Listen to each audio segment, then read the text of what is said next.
Bonjour Henri. Bonjour. On voudrait venir avec toi parler de la farine et surtout la force de la farine, puisque dernièrement il y a eu un reportage qui a été fait sur les gluten et sur les farines modernes, et ce qui fait qu'aujourd'hui on a beaucoup d'intolérance. Nous, ce que nous voyons, c'est que le pain il existe depuis la nuit des temps, hein, même avant les Égyptiens, et que c'était plutôt le pain était un élément de première nécessité. Alors avant de commencer, on voudrait savoir en quelle année tu as commencé ton apprentissage? Le 13 avril 1954, rue Audran, dans le 18e, Donc à Paris. à Paris.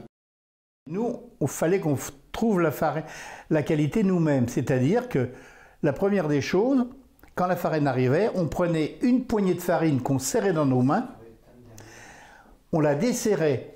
Si la farine restait mottée, c'était de la bonne farine. Sinon, on appelait ça du sable. Par rapport à la farine, si la farine qu'on mottait, on disait que la farine était mottée, c'était de la bonne farine. Si elle se désagrégeait, on savait comment il fallait qu'on pétrisse. Si on pétrissait mou ou si on pétrissait dur. Si la farine était du sable, directement, on pétrissait dur. Comme ça, elle pouvait se relâcher un petit peu. Parce que logiquement, moi j'ai mon patron qui me disait toujours, il n'y a pas de mauvaise farine. On te livre de la saloperie en farine, de la fourragère, on doit faire du pain. Car c'est vrai que dans le temps, une farine, c'était la farine, il faisait comme 40 quintaux à l'hectare. Quand on disait que les blés étaient anglais, eux c'était entre 100 et 130 quintaux à l'hectare. C'est là que la farine, elle était complètement rien. C'était de la fourragère.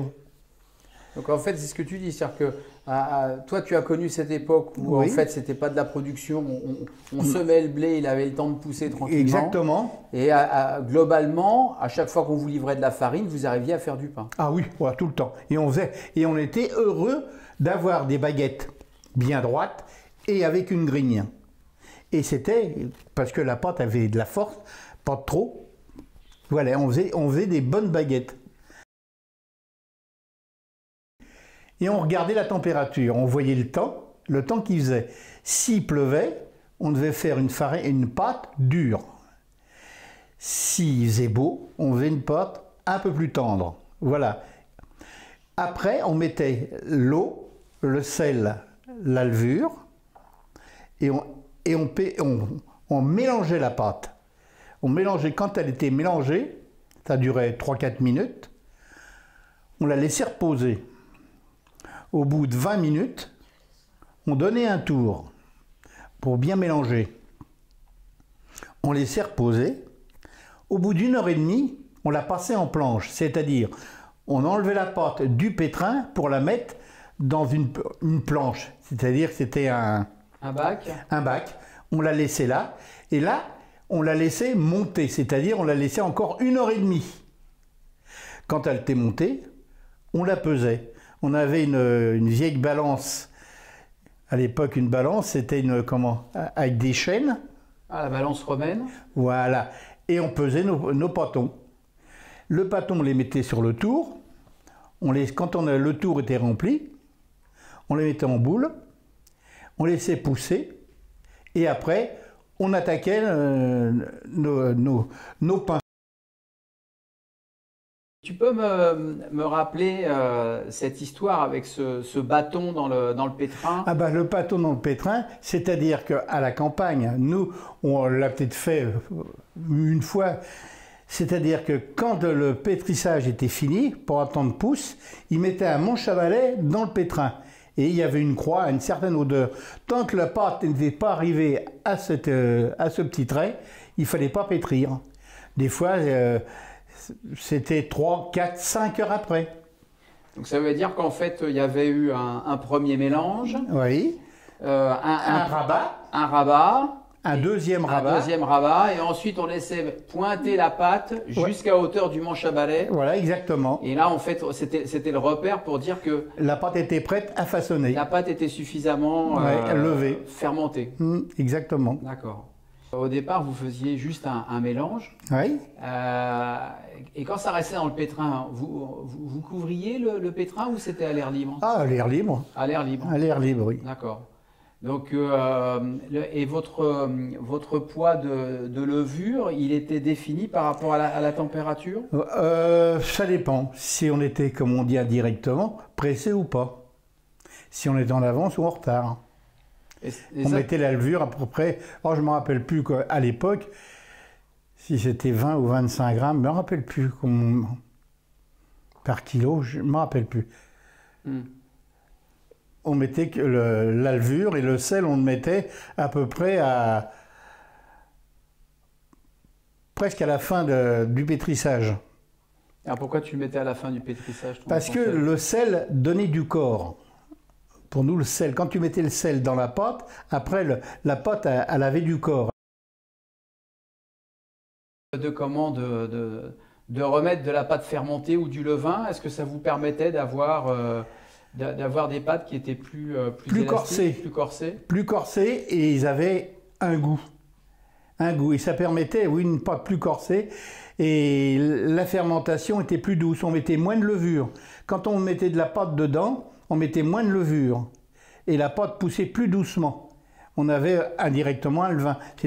La pâte, c'était pas un levain, car un levain, on le faisait à part. Et ce que tu expliquais de dire que le soir, vous mettiez dans le fond du pétrin farine, eau, levure. C'était la pouliche. La pouliche. C'était une pouliche qu'on la pétrissait le soir. Et le matin, comme à l'époque, on se levait entre minuit et demi et 1h, on pétrissait. Par-dessus?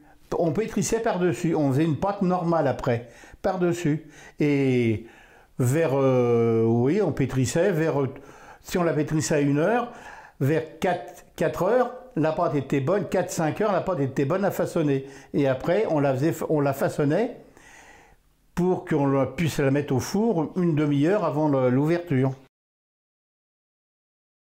En fait, s'il y avait une farine qui se relâchait, vous lui donniez un après? Un après, on donnait du corps, c'est-à-dire qu'on donnait soit un tour ou 2 tours de plus. Et on la resserrait. Et c'est ça qui donnait de la force à la pâte. Et alors, vous arriviez à mesurer comment, si la pâte était suffisamment élastique? Ah, c'était le doigté.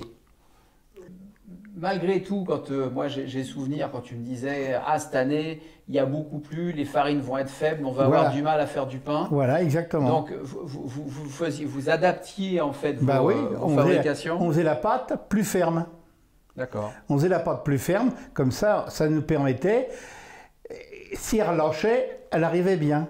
Ah oui, c'est ça. C'est-à-dire qu'au départ, tu te permettais de faire des pâtes plus fermes de façon à ce que pendant la presse et la pousse, si elle se relâchait un petit peu, elle ne se déformait pas. Voilà, exactement. Ouais. Et cette histoire, donc je reviens là-dessus, où tu façonnais à l'eau pour couper la force. Tu ne m'as pas raconté ça? Mais si, on coupait, on mettait la